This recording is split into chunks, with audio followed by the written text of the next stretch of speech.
예, 오늘 말씀은 예레미야 5장입니다. 예레미야 5장 한 사람을 찾으라 이런 제목으로 달 수 있습니다. 어떤 한 사람이냐면 공의를 행하고 하나님 뜻으로 진리를 구하고 진리를 따라서 온전히 하나님 말씀대로 사는 진실한 사람, 진실하게 하나님 말씀 따라서 실천하고 살아가는 그 사람을 한 사람이라도 찾으면은 내가 이 성을 용서하겠다 하는 그런 정말로 하나님의 애절한 심정이 담긴 게 성경 예레미야 5장이라고 말할 수 있는데 여러분들 생각하기는 하나님께서는 무엇을 싫어하실까 우리가 생각해 볼 수 있어야 돼요. 형식주의 굉장히 싫어하십니다. 그냥 형식만 갖추면은 다 된다라고 생각하는 다 내가 할 일 다 했다라고 생각하는 이 형식주의라고 말하죠. 뒤에 주의가 붙으면 별로 좋은 게 아니에요. 다 주의가 붙어서 좋은 게 거의 없어요. 뭐 어쩌다 한두 개 있을지 있겠지만은 왜 형식주의가 나오냐면 제가 자주 말씀드립니다만은 형식이 굉장히 중요해요. 일단 형식이 갖춰져야 그 내용이 알차게 된단 말이에요. 그래서 제가 자주 비유를 하죠. 과일의 껍질과 같다. 형식이라는 것은 어떤 사람은 형식주의가 너무 부작용이 많고 싫다 보니까 형식 자체를 아예 무시해버리는 그런 경향들이 가끔가다 있는데 형식 자체를 무시할 수는 없어요.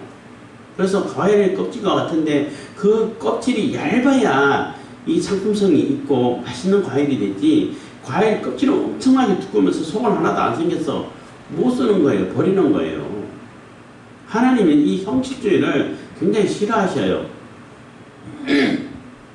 형식은 갖추되 그 내용이 있어야 된다는 얘기죠. 그리고 그보다 더 싫어하는 것은 그 똑같은 얘기일 수도 있습니다만은 제가 늘 이렇게 인용을 합니다. 경건을 이익의 재료로 삼는 사람들. 그거는 형식주의를 더 떠나가지고 더 나쁘죠. 하나님을 이용해서 교회를 이용해서 아니면 종교를 이용해서 이런 경건을 이용해갖고 자기 욕심을 챙기려고 하는 이익의 재료로 삼는 자기의 그 정치적인 이익 아니면 물질적인 이익 아니면 권력적인 그런 이익을 챙기기 위해 가지고 교회를 이용해 율법을 이용해 하나님을 이용해 하나님을 견딜 수가 없어요. 그래서 하나님께서 원하시는 것은 무엇인가 하면은 정말로 그 심령에 진실을 가지고 공의를 행하면 하나님으로 섬기면서 하나님 뜻을 따라가지고 하나님 나를 이렇게 실천해 가고 싶어 가지고 애쓰고 힘쓰고 하는 그러한 사람들을 기뻐하시는 거예요. 그게 진짜 하나님의 백성으로 여기고 있으시는 거예요. 사람들이 볼 때는 다 기독교 아니야. 신천지도 기독교고 형식만 비슷하면 다 기독교고 심지어는 영지주의도까지 다 기독교 포함으로 다 시키고 이렇게 세상 사람들은 보겠지만은 하나님은 다 구분을 하셔요. 그뿐만 아니라 정통 기독교인이라 하더라도 장로교 이렇게 감리교 이렇게 해가지고 성결교 침례교 다 있지만 그래도 기독교로 다 보잖아요. 그거는 정통 기독교로 다 봐요. 이단으로 있지 않죠. 그 외에는 다 다른 종파가 있는지 모르겠지만 이단으로 얘기하는데 그러한 그 정통 그러한 기독교인들 속에서도 정말로 진실함을 가지고 하나님을 따르는 자가 있냐 없냐를 따지는 거예요. 그 사람 마음 깊은 중심 속에서 마음 깊은 곳에서 정말로 하나님을 찬양하고 하나님을 기뻐하고 하나님께 예배하는 이러한 자원하는 심령 정말로 그 마음이 순수해서 그 마음을 주님 앞에 드리고 싶어하는 이러한 마음이 있냐 없냐를 보시는 거예요. 그러한 것을 보고 너는 하나님의 백성이야. 내 자녀 맞아. 이렇게 인정하시는 거예요. 내가 믿음이 있다 없다라고 판단은 내가 하는 게 아니라 하나님이 하시는 것이고 예수님이 하시는 거죠. 그래서 한때는 그거 가지고 토론도 하기도 하고 했는데 제 얘기를 사람들이 잘 안 들어주려고 하는 경향들이 있다 보니까 아니 어려운 말은 아니에요. 말 자체를 아예 그냥 이미 예단하고 그냥 하다 보니까 안 들어주려고 하는 그런 마음이 있어가지고 어려움이 있습니다만은, 왜 너네들이 스스로 자기 믿음이 있다라고 판단하냐? 그건 누가 하냐? 그 하나님이 하시는 거죠. 아무리 내가 믿음이 있다라고 나는 믿음이 최고야 라고 생각한다 할지라도 하나님 그거 너 믿음 아니야? 그러면은 믿음 아닌 거예요. 뭐 지난번에 42-2번지 있을 때 어떤 이제 그 집사님이라고 했나요? 하여튼 그분이 와가지고 뭐 며느리하고 갈등 상황을 얘기하고 하여튼 뭐 어마어마한 갈등이 할 때 그 며느님이 그런 얘기를 했어 저한테. 우리 어머님은 믿음이 참 좋으신데 믿음이 좋아도 뭐 어쩌고저쩌고 얘기를 하더라고요. 근데 믿음 아니에요. 그 믿음 아니에요? 그럼요, 믿음 아니죠.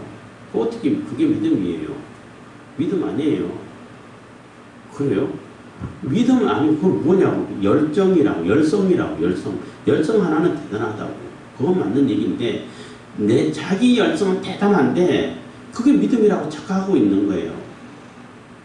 진짜 믿음은 그렇지 않죠. 진리 가운데서 하나님 말씀을 따라서 하나님 말씀 중심으로 그걸 보고 하나님을 제대로 올바르게 하나님을 따르고 섬기는 것이 그게 진짜 믿음이지. 응? 내가 내 열성만 열심히 갖는다고 해갖고 그게 옳은 것인지 그런 것인지 구분도 못하고, 그럼 믿음이 아니에요. 제가 볼 때도 믿음 아닌데 하나님 보실 때 믿음이라고 인정할까요? 전혀 안 맞는데 성경하고도.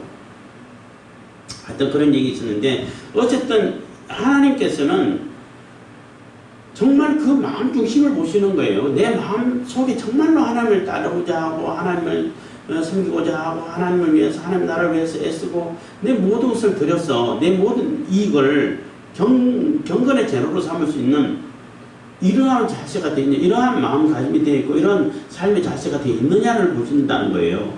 그래서 경건을 이익의 재료로 삼느냐, 이익을 경건의 재료로 삼느냐, 앞뒤가 바뀌었지만은 그거는 천국과 지옥의 차이예요. 굉장히 중요한 것이고. 근데 지금 이제 많이 보다 보면은 거의 형식주의로 많이 빠져가고 거의 뭐 경건을 이익의 재료로 삼는 사람들이 거의 뭐 특히 정치인들 중에는 거의 뭐 99%라고 말할 수 있을 정도로 그렇게 보이죠. 나는 무슨 교회 모읍니다. 기독교 어쩌고 하면서. 근데 그 사람 하는 행동 보면은 너무나 몸살 찌푸려지는 그런 모습들이 많아요. 예레미야 5장, 예레미야가 유다 이스라엘을 망했고 유다에게 외치며 회개하기를 촉구하는데 정말 절절한 마음을 가지고 촉구를 하고 있어요. 하나님의 심판이 임박했다. 하나님 반드시 심판하신다. 라고 이렇게 그 호소를 하고 있는데 그 당시 거짓 선지자라고 말할 수 있죠. 자기들은 나도 하나님 말씀을 따라 받아가지고 예언한다고 하면서 하나님 내가 어디 얘기하지도 않았는데 지네들 마음대로 그렇게 한다고 이런 표현도 썼지만은 다 거짓말을 하고 있어요. 하나님은 절대 예루살렘 멸망 안 시킨다. 예루살렘이 어떤 성인데 거기에 하나님의 성전이 있는데 어떻게 멸망시켜. 그리고 가장 아주 좋은 예가 있잖아요. 아수르 군대가 쳐들어왔을 때 히스기야 왕 때 아수르 군대를 완전히 몰살시켜 버렸잖아요. 하나님이 하루아침에 하루 새벽에. 그렇기 때문에 감히 이 예루살렘 성을 누가 건드려. 응? 저 바벨론 군사들 그거 하나님 하룻밤이면은 한순간이면 다 없앨 수 있어. 하나님이 없앨 수 있죠. 근데 하나님께서 안 없애고 너 그 사람 통해 가지고 예루살렘을 심판한다고 얘기를 자꾸 하는데도 안 듣는 거예요. 그래서 5장을 보면은 5장 1절이 아주 심금을 때리는 말씀이라고 말할 수 있는데 1절입니다. 너희는 예루살렘 거리로 빨리 왕래하며 그 넓은 거리에서 찾아보고 갈라. 너희가 만일 공의를 행하며 진리를 구하는 자를 한 사람이라도 찾으면 내가 이 성을 사하리라. 그래서 예루살렘 성을 돌아다녀 보라고 특히 이제 지도자급에 있는 사람들을 얘기하는 거예요. 정말로 하나님 말씀 따라서 살려고 하는 사람 있냐? 한 사람이라도 찾으면 내가 용서하겠다. 이 얘기는 소돔과 고모라가 의인 10명이 없어서 망했어요. 거기는 의인 10명이고 물론 뭐 10명이 없다는 얘기는 1명도 없다는 얘기가 돼요. 같은 의미겠지만은 어쨌든 간에 10명이잖아. 근데 여기는 한 사람이야, 한 사람. 그 얘기는 뭐예요? 소돔과 고모라보다 더 악하다는 거예요. 하나님께서 더 진노를 하고 있다는 겁니다. 소돔과 고모라는 10명만 찾으면은 10명만 찾으면 내가 용서하겠다 했는데 그것도 물론 한 명도 없다는 얘기이겠지만은 여기서는 한 명만, 10명이 아니라 한 명만 찾으라는 거예요. 한 명만. 진실함을 가지고 진리 가운데서 하나님의 공의를 실천하면서 하나님의 뜻을 받들어서 살려고 하는 이러한 정치인이 한 명이라도 있냐? 이러한 권력 가진 자들 또 이렇게 지도급에 있는 자들 한 명이라도 있냐? 찾아봐라. 만약에 한 명 찾으면은 그 한 사람을 인해 갖고 용서하겠다는 거예요. 지금 우리나라 대통령 선거도 다가옵니다만은 나라의 상황을 볼 때도 정말로 진실함을 가지고 하나님 나라를 세우기 위해서 하나님 뜻을 받들기 위해서 정치하는 사람들이 과연 있을까? 이런 생각을 하게 됐습니다. 어쨌든 간에 예루살렘은 하나님께서 세우신 나라고 공식적으로는 여호와 하나님의 나라고 하나님의 도성이고 하나님의 성전이 있고 여호와 하나님의 성전이 있고 그렇기 때문에 하나님 외에는 신으로 인정하지도 않고 또 다 우상으로 배격하라고 다 회파하고 다 쫓아내라고 이렇게 얘기했는 그 성인데도 불구하고 한 명이 없다는 것은 너무나 비참하다는 얘기요. 너무나 참 기가 막히다는 얘기인 겁니다. 2절입니다. 그들이 여호와의 사십으로 맹세할지라도 실상은 거짓 맹세입니다. 그래서 말로는 여호와의 사십으로 맹세하고 하나님 얘기하고 율법 얘기 다 한다는 거예요. 근데 그 거짓말이라는 거예요. 그렇게 안 산다. 말만 한다는 거죠. 말을 처음에 얘기했던 것처럼 형식주의라는 겁니다. 3절 여호와여 주의 눈이 성실을 돌아보지 아니하시나이까 주께서 그들을 치셨을지라도 그들이 아픈 줄을 알지 못하며 그들을 거의 멸하셨을지라도 그들이 징계를 받지 아니하고 그 얼굴을 반석보다 곱게 하여 돌아오기를 싫어하므로. 그래서 하나님께서 성실을 돌아보십니다. 정말로 성실한 자들, 더 진실한 자를 돌아보는데 하나님께서 그들을 돌이키려고 혼냈는데 무감각해. 왜 혼나는지 몰라. 안 돌아와. 이 얘기인 거예요. 그들을 치셨을지라도 그들이 아픈 줄을 알지 못하며 해가 맞아하고 상처가 살이 회했는데도 불구하고 아픈 줄을 몰라. 여기 상처 났네? 이거 아픈데 왜 그러지? 하나님께 징계를 받아도 왜 징계를 받는지 왜 이런 일을 당하는지 모른다. 무감각하다는 얘기인 거예요. 그들이 징계를 받지 아니하고 그 얼굴을 반석보다 곱게 하여 돌아오기를 싫어하면 하나님께는 안 돌아온다는 거예요. 얻어 터져도.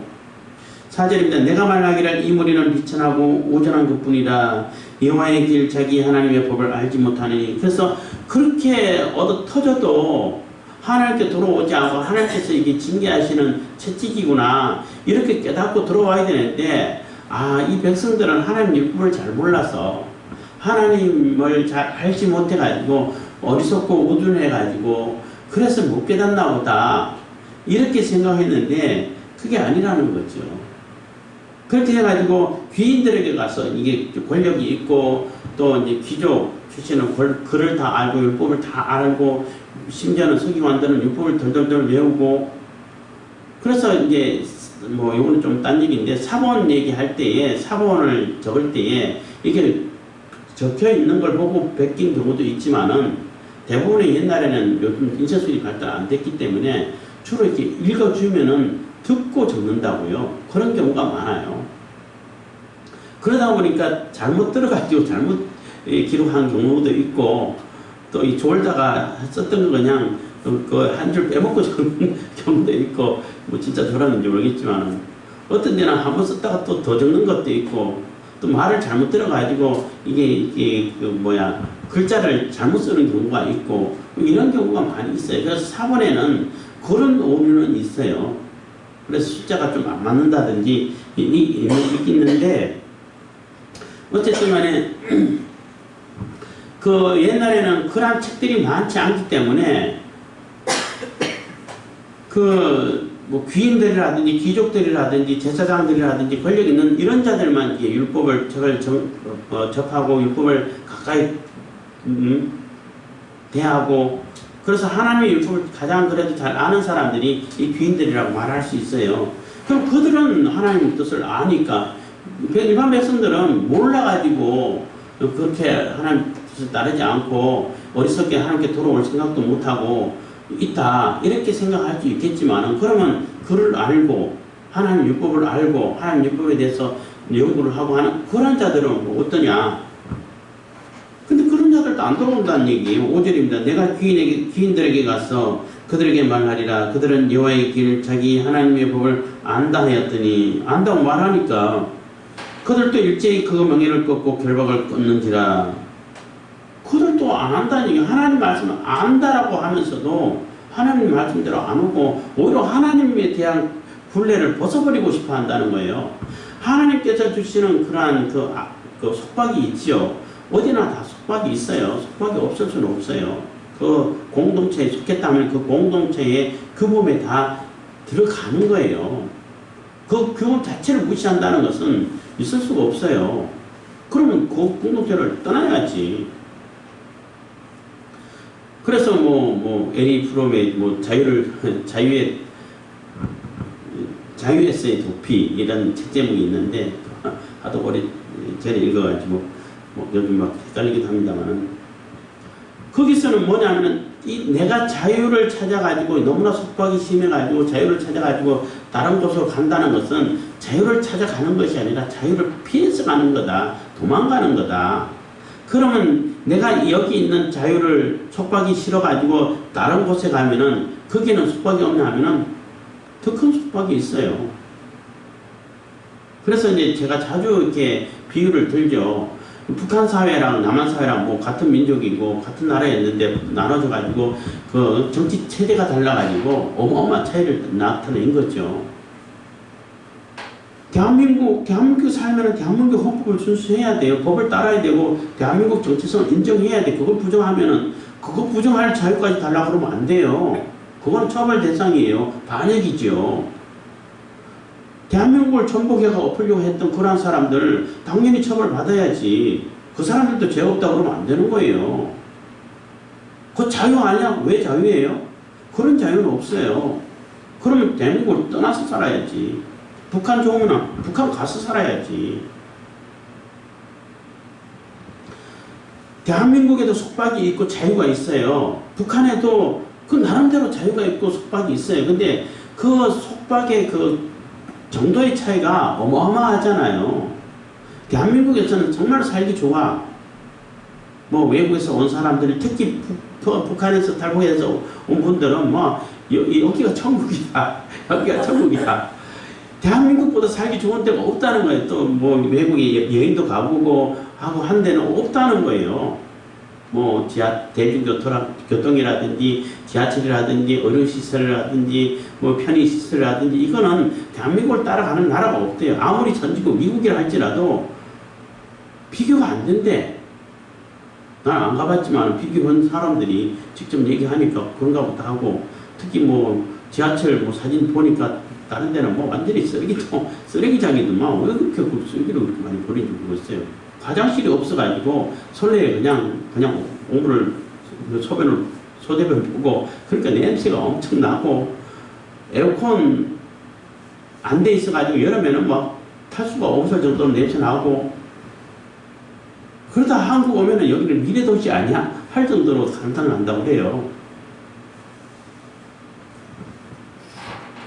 근데 북한에도 나름대로 자유가 있죠. 거기도 사람 사는 곳인데, 근데 뭐 여행을 마음대로 다닐 수 있습니까? 아니면 어디 갈 수는 있습니까? 무슨 말을 제대로 할 수 있습니까? 그런데도 거기가 좋으면 거기 가서 살아야지. 왜 여기서 자꾸 북한 세상을 만들려고 하냐는 거죠. 어쨌든 이 자유, 그러니까 하나님께서 주신 그러한 속박은 사실 가장 우리가 매기 쉬운 가벼운 멍에라는 거예요. 응? 하나님께서 주시는 그러한, 하나님께서 우리에게 하라고 한 그 울타리, 율법의 울타리, 하나님 말씀의 울타리는 우리가 우리를 보호하기 위해서, 우리가 하나님의 백성으로 살게 하기 위해서 주신 것이지, 그걸 우리를 짐지우기 위해서 주신 건 아니란 얘기예요. 그만큼 가벼운 것인데, 그거를 벗어버리고 지 마음대로 살려고 한다고. 그래서 에덴 동산 얘기를 자주 하지요. 아담이 선악과 이거는 먹지 마. 먹으면 반드시 죽을 거야. 죽을 거야 한다는, 너 반드시 죽는 게 아니라 너 죽일 거야 한 얘기가 똑같아요. 이거는 먹지 마. 그러면 어마어마한 속박이 있는 거예요. 에덴 동산에는. 그거 하나만 지키면 다 내 거가 돼. 어마어마한 자유가 있어요. 그보다 더 큰 자유가 어디 있어, 이 세상에서. 선악과 하나만 안 먹으면 되는데. 근데 사탄은 거짓말을 하죠.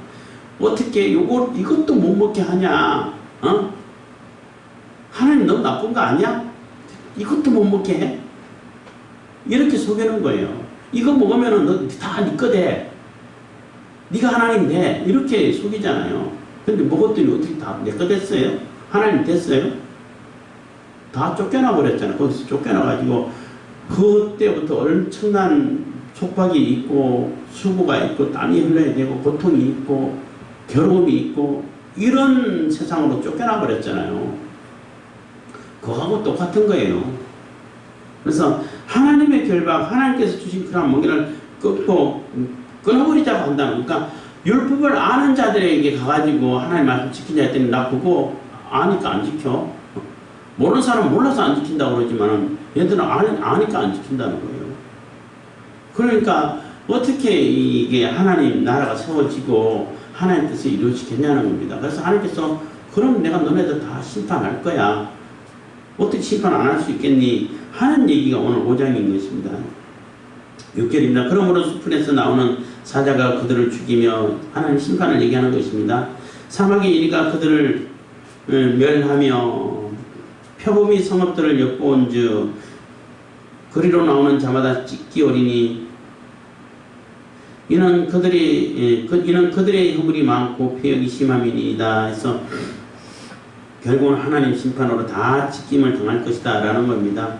7절입니다. 내가 어찌 여기 나는 하나님이 말씀하시는 거예요.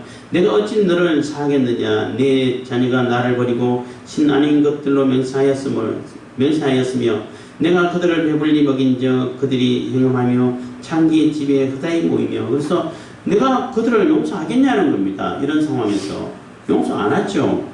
그리고 내가 그들을 배불리 먹였는데 먹이고 돈 주고 용돈 주고는 다 하나님이 주셨는데 딴 데 가가지고 지금 하나님이라고 그러고 당신 없으면 못 산다고 그러고 거기 가서 다 허비를 하고 있다는 거예요. 그래서 하나님께서 다 주셨는데 바알에 가가지고 이거는 바알이 주신 것입니다. 이러고 있다는 겁니다. 응? 내가 다 줘가지고 다 살게 만들어줬는데 걔네들은 뭐 예를 들어 자녀들이 가가지고 우리 아빠는 아무것도 안 주고요. 내가 이거 용돈 있는 거 받은 거 아저씨가 주신 거예요. 이렇게 하면은 그게 온전한 사람이라고 말할 수 있겠어요?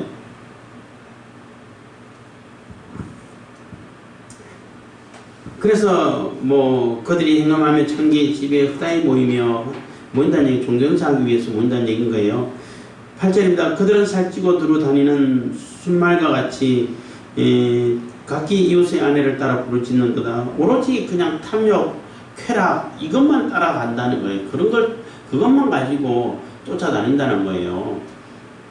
그래서 모든 것이 뭐 영화 얘기를 뭐 종종 하죠. 제가 모든 것이 다 그냥 성이라는 것이 모든 것의 중심이라고 영화들은 자주 만들고 있는데 그거 거짓말이라는 거예요.